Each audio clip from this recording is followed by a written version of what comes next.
Everyone, I'm Sophie and I'm currently at Kechara Forest Retreat, Bentong, Malaysia. Today I will continue sharing from the book by my guru. This is the book, The Living Buddha Within. It's by His Eminence the 25th Sam Tulku Rinpoche. In short, Sam Rinpoche. I'll be reading from chapter 6 on refuge. Before that, I will go to a picture of the Buddha so that I may share. There you go. It's such a beautiful painting of Buddha in nature. Right, we'll go to page 98. Refuge, chapter 6. In the Buddha, Dhamma and Sangha we take refuge. Refuge means to surrender. It means seeing logically the benefits and surrendering. Surrendering to what? Surrendering your incapable, ignorant, deluded self and your ignorant, deluded methods and your ignorant, deluded friends in exchange for a friend that has wisdom, omniscience, and clarity, and who is free from the states of fear, such as when you have to save a drowning person, you cannot be drowning yourself. He must have the skillful means to liberate others, knowing how to swim to save others, for example, and have equanimity or impartiality towards all living beings. If two people are drowning and you save the one you like, but you do not save the one you do not like, you are not impartial. If you are like that, then you are not an object of worship or an object worthy of refuge. In our case, if we see our enemies drowning, we pretend we do not see them or we throw them a small stick. Here, catch, catch. Then when he cannot catch it and goes under, we feel very happy. We also need to have the will to help others regardless of what they did to us. He harmed me. He hurt me. So no. I will not teach him nor show him the method. I will never help him again. One must surrender to a being who we can call God, Buddha, Jesus, or Muhammad, whatever we label it in our ordinary worldly terms. It is just words, just sounds. We must surrender to someone who is free from fear, someone who has the skillful means to liberate, has impartiality, and has the will to help others regardless of what others have done to them. We also need to surrender our deluded methods to a method that is infallible. The true method is based on a sound logical basis.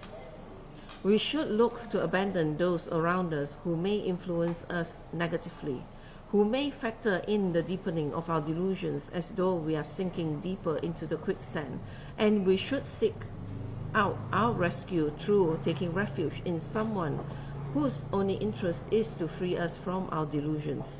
The Supreme Being is, in this case, a Buddha. The supreme path or method is the Dhamma. Dhamma is the Sanskrit for virtues or correct conduct. And then there is the Sangha, people who you can emulate, who can inspire you, perhaps create a sense of awe within you, who you can keep in mind with a sense of reverence and respect, people that you can look up to. Sangha, also a Sanskrit word, traditionally describes the community of monks and nuns. However, in today's age, it also describes all the people who come to practice the Dhamma together with you. The Sangha are the correct supporters, the ones who support you in your efforts to be spiritually correct, the ones who encourage you not to waste time, not to get angry, not to hurt others, and not to steal. They are the people who also uphold and practice these principles, who you can emulate and watch. That is the Sangha. The Buddha, the Dhamma, and the Sangha are true sources of refuge that can take you out of samsara or cyclic existence or suffering, because like a sick person, we need a doctor. We need excellent medicine, and we need nurses. The supreme doctor is an enlightened being, a Buddha. The supreme medicine for our negative states within the mind, the real diseases that cause us to have unhappiness, is Dharma, virtuous conduct. And the supreme nurses, the ones who will guide and assist you, are the Sangha. Those are the real objects of refuge, from which you can discover true and lasting happiness, something that cannot be found through the accumulation of money, power, position, or fame. The real objects of refuge that can take you out of samsara are the three precious jewels. Like a jewel, it can free us from all physical, spiritual poverty, like a real jewel, a precious jewel. The triple gem, the three jewels, are the Buddha, the Dharma, and the Sangha. Meditating on the 7 states of suffering, birth, old age, death, sickness, not getting what you want, always meeting things that you don't want, which is unpleasant circumstances, and so on, over and over, is not designed for you to have a pessimistic mind and to sit in your room smoking opium, trying to escape that. These contemplations are designed to bring you to reality and to let you see what is actually creating suffering. Then contemplating on those objects of suffering which are inherent in each one of us, lifetime after lifetime, whether we have experienced the suffering or will experience in the near future. This will create a type of fear and renunciation. It's at this point that we will naturally look for a refuge, a place to seek solace, a place that can assist us to get out of this. This can all be found through the triple gem, which is free from all fears, which has skillful means, which has equanimity, impartiality, and the ability to help others, regardless of what they have done. The triple gem is worthy of refuge. If you go for refuge to worldly deities, worldly spirits, or friends who are transient and do not have these 4 qualities, how can they provide you with ultimate or true complete refuge? Spirits are partial, demons are partial, local gods are partial. They are afraid themselves. The fact that they are spirits points to the fact that they had done something wrong to be there in the first place. Your friends are partial. They are not completely skillful. They do not have equanimity. How can those things be objects of true refuge? They cannot be. Again, think carefully. One should contemplate on sufferings and seek a means of escape based on all these qualities. By doing so, one avoids blind faith and sows the seeds of pure faith, and is able to give oneself to the Dharma completely. When you surrender to refuge, When you surrender to refuge, what does it essentially mean? Out of the 3 refuges, the most important is the Dharma. It is actually the Dharma that gives you the stages and directs you along the path to enlightenment. The Dharma is what the Buddha actually spoke of, and it is that which gives you the method. You can take refuge in that method and you listen by logic and understanding, contemplate and therefore remove your delusions and cut the bonds of suffering at the roots. That is refuge. So you may go and take refuge in front of an exotic lama or priest, a monk or a rinpoche or whatever, in an exotic place with lots of brocades and beautiful paintings. You have received a new exotic name that you cannot even pronounce and you know has some great meaning. However, you cannot even remember the Rinpoche's name from whom you took refuge. Then you run around screaming, "I'm a Buddhist. I have taken refuge." And you get asked, "What is refuge?" You reply, "I don't know." What are refuge vows? Don't know. What's the Lama's name? I can't remember. What place did you take it? Not so many questions, please. How can you have taken refuge? From the point of refuge to this moment, There should be a gradual disintegration of your negative actions, your negative states of mind, and increase of positive states of mind and positive actions, because you have taken refuge in the Buddha, the Dharma, and the Sangha. If you have taken refuge in the Dharma and it teaches you not to kill, lie, steal, hurt, cheat, create schism, idle gossip, and so on, and you run around and call yourself a Buddhist, and you continue with idle gossip, creating schism, shout, scream, kill, lie, steal, etc., how can you have taken refuge? You were there at the ceremony, but you were no better than the mosquitoes sitting next to you. They were present at the refuge and doing the same thing. After the ceremony, there was no difference in the mosquito or you. Refuge is like baptism in the Christian sense, which I understand to mean reborn. It does not mean you take a new rebirth, but that you turn over a new leaf in your life. When you take refuge, from then on, you realize what you have been doing, and that the things you have been thinking and operating on are wrong, and that they create sufferings for others and oneself. Therefore, you seek methods that are correct, and you seek solace and refuge.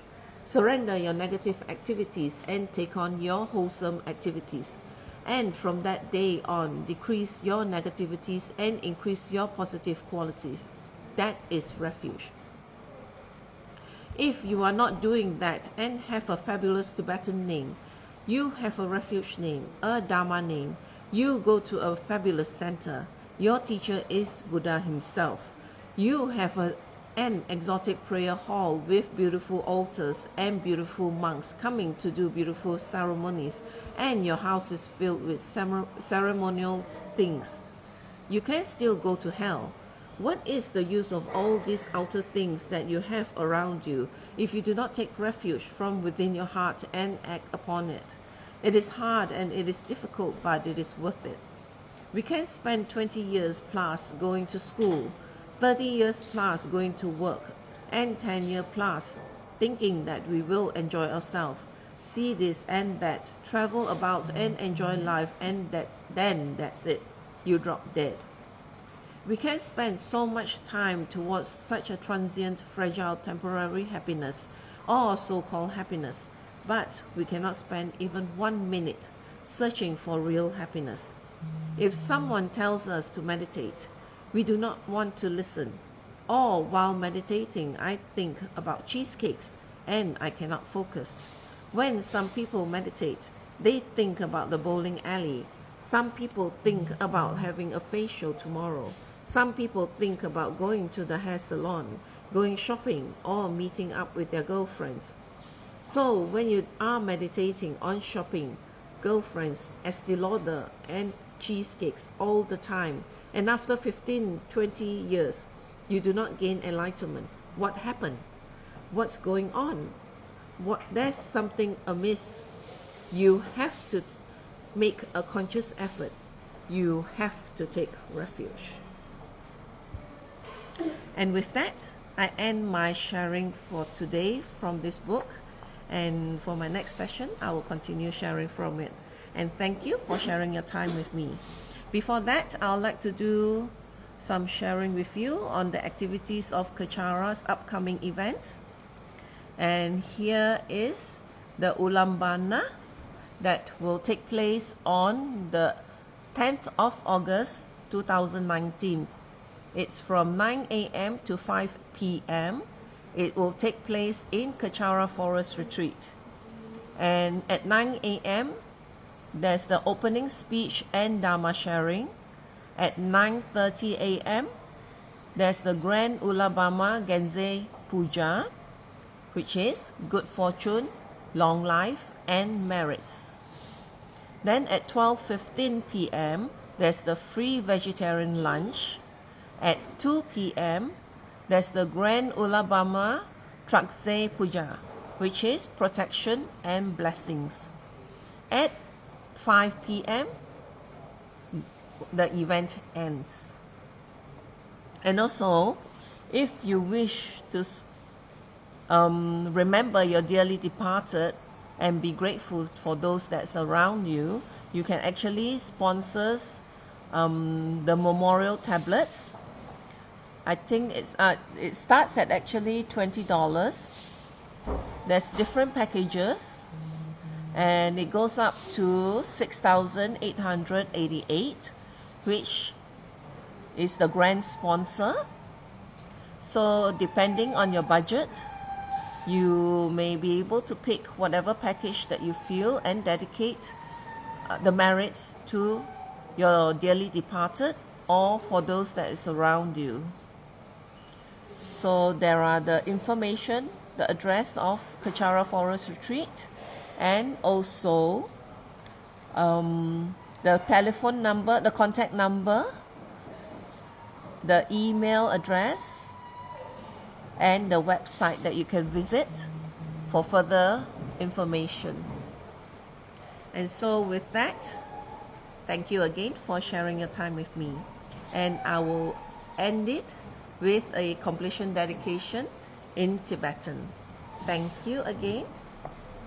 Jang Jub Sen Cho Rinpoche, Ma Ke Pa Nam Ge Shi, Ke Pa Nam Pa Me Pa Yang, Gon Gon Du Pe Wa Shu, Toni To Rinpoche, Ma Ke Pa Nam Ge Shi, Ke Pa Nam Pa Me Pa Yang, Gon Gon Du Pe Wa Shu, Da So Ju Ni Sa Pa Ge Wa Di, Dan Dan Tro Wa Gun Na Kam Pa Dan, Je Pa Je Sun No San Tra Pai, Da Ping Kim Po Ri Du Sa Se Sho, Ke Wa Kun Tu Yan Da La Ma Dan, Tra Mi Cho Ki Pa La Long Cho Chi, Sa Dam Lang Yi Yat Ne Ra So Ne, Do Je Chang Yi Ngao Pa Nga Tu Sa, Ge Wa Di Nyu Du Da, La Ma San Ge Dru Yo Ne, Dru Wa Chi Kya Ma Lu Pa, de isala go pashu choki kya pusung kapa chosun nam pa pe wala ge kisama si wadang tungki malu sama sho dadam songi de sandan tre wa songi latene ge wa lo santra pai tam pa riva ge shi ni modele sendele ni mingu nyandele shi ni senta to dele pel kunchu songi jingilo kunchu songi ngoto so kunchu songi tra si sho Jesu lama ku sen rap ting ching nam kan tring ni cho cho ke pada lo sam tem pedro mi sop songi dro e mun sa tat to ni gi shi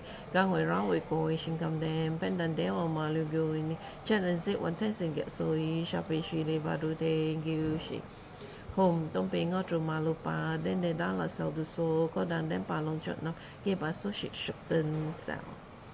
Thank you again for sharing your time with me and hope that you will join me for my next sharing. Bye bye.